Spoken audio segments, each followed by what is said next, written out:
This is Rabbi Klein from the Greater Miami Jewish Federation. In the past year, in order to deal with stress, I've been going to yoga class, and I really love it. It really enables me to reflect and relax. But there are sometimes I'm given self affirmations in the middle of these programs, and I find them very strange. For example, you are perfect, all perfect, just the way you are. Really?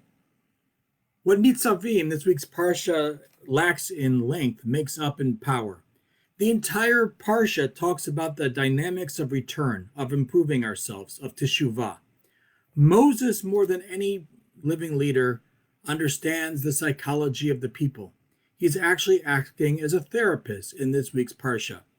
Last week, he warned the people of all the curses that will befall them if they fail to observe the mitzvot. And he also incentivized them with the mitzvot if they fulfill the commandments of God. Yet, Moses is quite aware in this week's Parsha, despite the warnings, despite his moral exhortations throughout the book, in spite of the incentives that he's given them, it's only a matter of time until the people fail once again. Moses says something in this week's Parsha which I believe is so telling. There will be a person or a family or a nation that they will say that Shalom Yeli, peace will be unto me, ki bishirot libi elech, leman tzipot harava et atzmeya. A person will hear all of these words of the blessings and the curses, and they may fancy themselves immune, and they will say to themselves, I'm going to be safe. Shalom alai, everything's going to be okay with me. I'll follow whatever I want, my own willful heart, to the utter ruin of the individual. Now, the last words in this verse are very unclear and are discussed by all the commentaries, but I want to focus on the beginning of the verse. All of these blessings, he's saying, all of these curses really don't apply to me. I can just continue what I'm doing. Shalom yelai, I got it in control. The verse tells us that it could be a person, it could be a family, or it could be a tribe, or in our parlance, a country. Self-delusion happens all the time, that whatever happens doesn't impact me. Of course, the continuation of these verses say that the punishment will be swift, that there's going to be galut, exile and suffering. How does this happen? Moses just spent almost an entire book giving the people moral exhortation about what you should and what you should not do, what will happen if you do the mitzvot, what will happen if you do not do the mitzvot. So how does this happen? People sometimes, I think, in life fail to see the connections between their actions and the results, whether that be individually or collectively. Sometimes it takes an entire lifetime, or maybe even a few eons, to see the cords of connection between our actions and the world around us. On a daily basis, from minute to minute, we may be oblivious to the impacts of our actions. Shalom yelai, we say everything is going to be okay. I'm perfect. Everything will be okay. Rosh Hashanah in the Jewish calendar is very enigmatic. The Torah doesn't tell us very much about what the holiday is about. It just calls it a day of Truah, a day of blowing. That we blow a shofar and not a trumpet, which is also another thing that you blow in the Torah, is actually learned from the 81st Psalm. There it says the following. Listen to the words. Tiku b'chodesh shofar b'keseh leyom chagenu, ki chok liYisrael hu mishpat lelohei Yaakov. Blow the horn on the new moon, on the full moon of a holiday or a feast day, for it's a law for Israel, a ruling for the God of Jacob. What new moon is there blowing? Well, of course, that's the day of Rosh Hashanah, and we use it. We use a shofar, Tiku b'chodesh shofar. We use the shofar on the new moon to blow. The Midrash says the following. What is Rosh Chodesh called in that Midrash? In the book of Psalms, it says Bakeseh, on the day of covered up. A word for Rosh Chodesh, the new moon, is a day that is covered. Of course, why? Because the moon on these days are completely covered, are completely eclipsed. Jewish time, as we all know, is a lunar calendar which is adjusted for the solar year. Why? Why do we count according to a lunar calendar and not according to the solar calendar? The rabbis see within the moon a very interesting thing.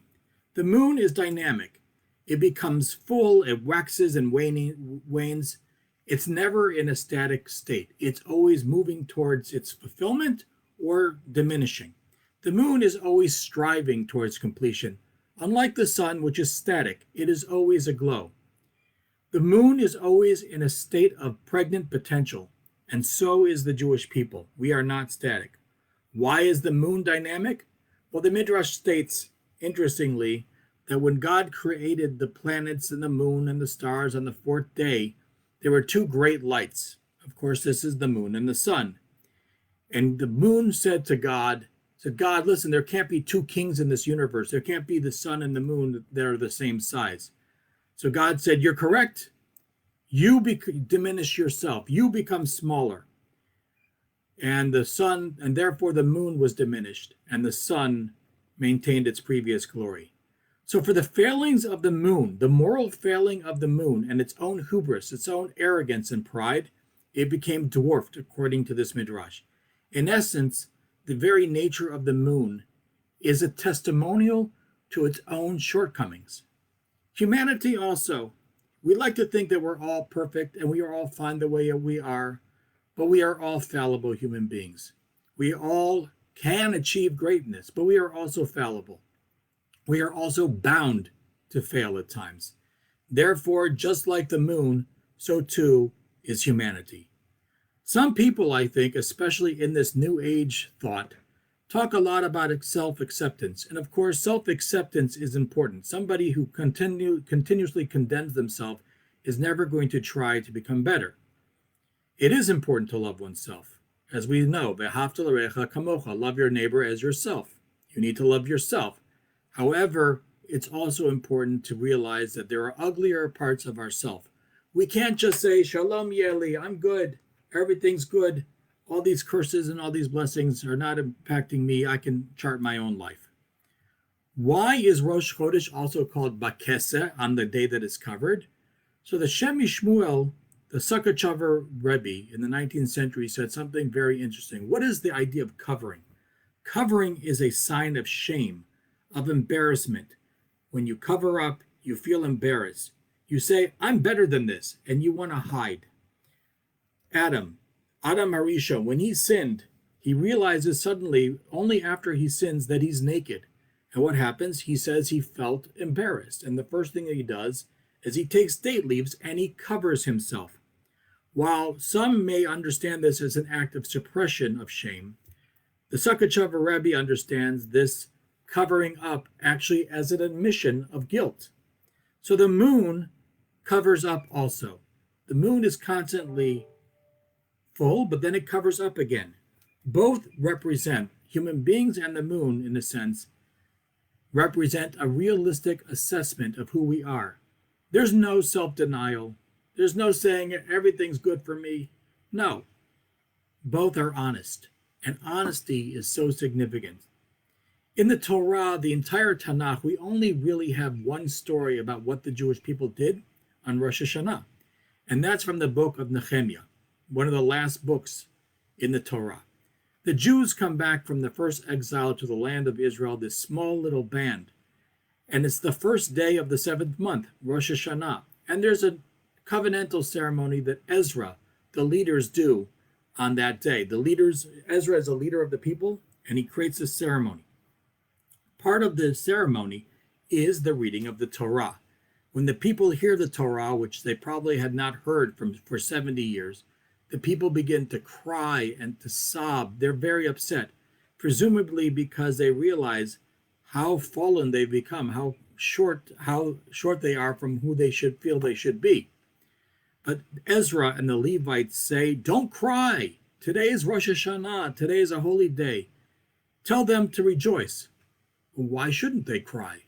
They realize how they forgot so much Torah. So the Shem Shmuel, the Sakachover Rebbe, says something very interesting. It's that very honesty, which is represented in the crying, that is the source of renewal. The fact that they did cry, that they did realize their shortcomings, that's the key to renewal. That's the reason why you should rejoice. Admission is the first step. Obviously, we know this if people that are involved in addictions, the first thing is to recognize the problem, or else there's no chance of rehabilitation. Self-denial is the first problem, and admission is the first step to renewal. And that is what Rosh Hashanah is about. Tiku b'chodesh shofar, we say, b'keser b'yom chageu, on the day of covering, on the day when we realize that we are imperfect. That is the day that we blow the shofar. And the words tiku b'chodesh shofar can be read in the Midrash in a different way. You blow b'chodesh. Chodesh means month, but it also means renewal. B'shofar. Shofar is obviously what we blow, but shofar also means to beautify. Shipru ma'asechem. So the rabbis say, on the first day of the month, blow the shofar. Recognize where we need to move as individuals, as people, but don't become paralyzed. Don't become upset, but rather rejoice. Chichu ma'asechem. Renew your deeds. Renew yourself. Chodesh, become anew. And the second idea, shipru ma'asechem. Make your actions beautiful. Through this hard, difficult work of Rosh Hashanah, there is a way through the tunnel. There is a way out, a way for understanding ourselves and growing. And so I think that this is something that we should take into heart this year as we enter these holy days. Have a Shabbat Shalom and Shana Tova.